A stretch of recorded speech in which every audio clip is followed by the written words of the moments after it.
An elderly man lived alone in the country. It was spring and he wanted to dig his tomato garden, as he had done every year, but it was very hard work for the aging man as the ground was tough.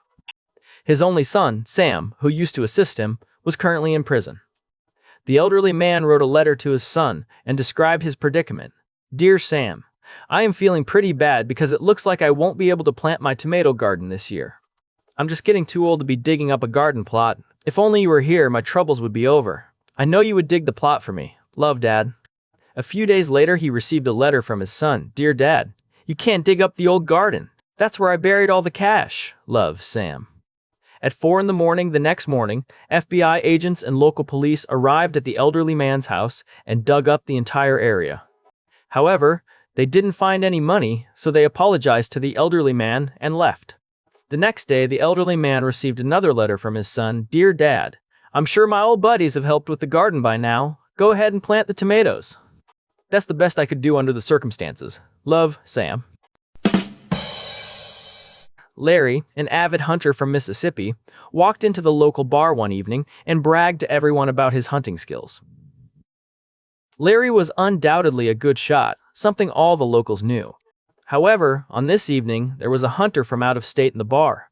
He told Larry, "If you're such a good hunter, why don't you prove it?" Larry swigged his beer and said, "You're on. Put a blindfold on me and I will still be able to recognize any animal's skin and tell you how it was killed. For every animal I get right, you buy me another beer. Deal?"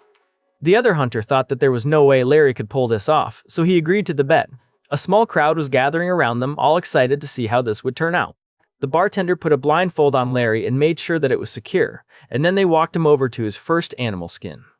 After feeling it for a few moments, he announced, "Bear, shot with a .38 rifle." The bar patrons gasped. He was right. He was handed a glass of beer, which he downed straight away. They brought him another skin, one that someone had in their car trunk. He took a bit longer this time and then said, "Elk, shot with a 7mm mag rifle." He was right again. Through the night, he proved his skills again and again, every time against a round of drinks. Finally, he staggered home, drunk out of his mind, and went to sleep.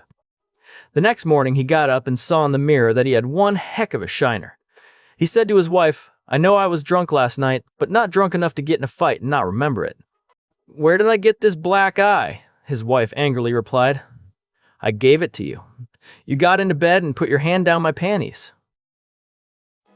Then you fiddled around a bit and loudly announced, 'Skunk, killed with an axe.'